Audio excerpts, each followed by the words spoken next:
Good morning and welcome to the Morning Bell. I'm Robert, joined by Lizzie and Steve. It's Monday, March 9th, 2026, and we have a lot to cover today, Lizzie. What are the main themes you're seeing in today's news?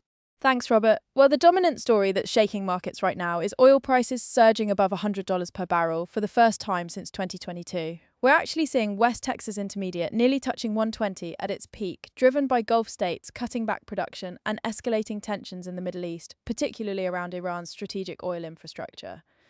This is creating a perfect storm of concerns about supply disruptions and inflation. What's particularly notable is how different asset classes are responding. Global stock markets are sliding, bond yields are climbing as investors price in stagflation risks, and we're seeing Treasury yields rise as the market fears the Federal Reserve might need to keep rates higher for longer. The G7 is scrambling to hold an emergency meeting to discuss potentially releasing strategic oil reserves, which shows just how serious policymakers view this situation. On the corporate side, we're seeing travel disruptions with TSA staff shortages creating hours-long security lines, and the US has ordered staff to leave Saudi Arabia as the conflict spreads, which is adding to the uncertainty. That's a significant development. How are you reading the market's interpretation of all this? And what does it mean for traders right now? The market interpretation is clearly leaning towards stagflation fears, which is one of the worst scenarios for investors because you get rising inflation alongside slowing economic growth. What's interesting, though, is how Bitcoin is holding up relatively well, around $67,000 despite this turmoil. Some analysts are calling this the strongest indicator that the bottom may be in for crypto, since Bitcoin is actually beating both stocks and gold as safe haven assets during this Middle East conflict. However, I'd be cautious about that narrative because we're also seeing bearish signals like whales selling into retail buying, which historically hasn't been a great sign. For traditional equity traders, the key concern is that this oil spike basically ends any chance of a market melt-up that some were hoping for. The technical picture is also worth watching closely. There's an uncanny S&P 500 chart pattern that some analysts say suggests a bubble is bursting, and with oil leaving the Middle East now trading over $100 a barrel, the pressure on consumer spending and corporate margins is going to intensify. The defensive play here is to watch energy stocks, consider inflation hedges, and be very selective about growth stocks that are sensitive to higher input costs. That selectivity is going to be key in this environment. Steve, let's get into the economic numbers. What's the picture looking like this week? Thanks, Robert. Today we actually have a relatively quiet calendar, with no major economic indicators scheduled for release, which gives markets a chance to digest the oil price shock and geopolitical developments. However, the rest of this week is absolutely packed with critical data that could move markets significantly. Tomorrow, Tuesday, March 10th, we're getting existing home sales data with a forecast of 3.9 million units compared to the previous reading of 3.91 million. So we're looking for a slight decline in housing activity. Then on Thursday, March 12th, we have several important releases starting with initial jobless claims, where the forecast is 215,000 compared to the previous 2013. So we're watching for any signs of labor market softening. Also on Thursday, we'll see housing starts and building permits with a forecast of 1.35 million versus the previous 1.404 million, which would represent a notable pullback in housing construction activity. The trade balance data is also due Thursday with a forecast of negative $68 billion compared to the previous negative $70.3 billion. So we're looking for a slight improvement in the trade deficit.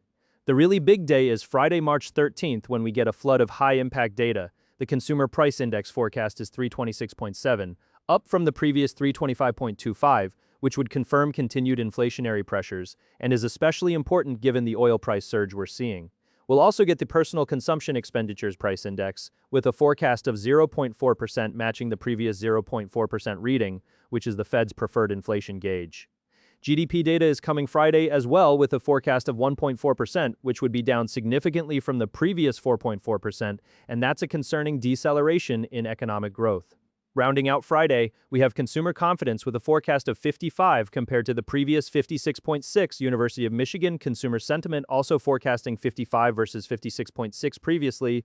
Durable goods orders forecasting 0.8% growth compared to 1.4% previously, and the JOLTS report showing job openings with a forecast of 6.7 million compared to 6.542 million previously. So we're looking at a week where the data could either confirm or challenge this stagflation narrative that's building in markets. That's a heavy data calendar that could certainly add volatility. Lizzie, let's shift to crypto. What are you seeing in terms of trends for Bitcoin, Ethereum, and Solana heading into next week? The crypto market is showing some really interesting divergence right now, Robert. Bitcoin is trading around $67,000 and demonstrating notable resilience despite the broader market turmoil. The sentiment is mixed to neutral with a slight bearish tilt. On the bullish side, we're seeing significant institutional accumulation, with Michael Saylor's strategy making their 101st Bitcoin purchase, adding another 17,994 Bitcoin for $1.3 billion, bringing their total holdings to 738,731 Bitcoin. We're also seeing spot Bitcoin ETFs post their second straight week of inflows for the first time in 5 months, with 619 million in weekly inflows despite the Iran-driven volatility. However, there are warning signs. Some analysts are calling this a bull trap, with the bear market potentially entering its middle phase, and we're seeing whales selling into retail buying, which is historically a bearish signal. The key technical level to watch is $60,000. If we break below that, we could see further downside, especially if the US equity market experiences a meltdown, which some analysts now put at 35% odds. What's important to note is that Bitcoin's correlation with tech stocks might be overblown according to NYDIG, and it's actually performing better than both stocks and gold during this Middle East crisis, which supports the digital gold narrative. For Ethereum, the outlook is relatively neutral. The network continues to dominate in stablecoin volume, though Solana is making gains there. The upcoming Minimit upgrade aims to improve finality and could be a positive catalyst, but there aren't strong directional signals in the near term. Ethereum is trading in a consolidation pattern, and there's some concern about a potential bearish crossover that could push prices under $1,900. Solana is the standout performer with a bullish outlook. Solana's stablecoin volume has actually surpassed both Ethereum and Tron, which is a significant development showing real adoption and usage of the network. This growing ecosystem activity is supporting price action, and we're seeing continued momentum in Solana-based projects. The institutional picture across crypto is improving, with traditional finance showing more interest in tokenization and real-world assets, and retail sentiment is cautiously optimistic but not euphoric, which is actually healthier for sustainable price appreciation. Well, that wraps up today's Morning Bell. We've covered a lot of ground, from the oil price shock and stagflation concerns to a data-heavy week ahead and the evolving crypto landscape. Remember, do your own research and consult with financial advisors before making investment decisions. The markets are navigating some challenging cross-currents right now, so stay informed and trade carefully. If you found today's discussion valuable, please subscribe to the Morning Bell so you never miss an episode. Thanks for listening, and we'll see you tomorrow.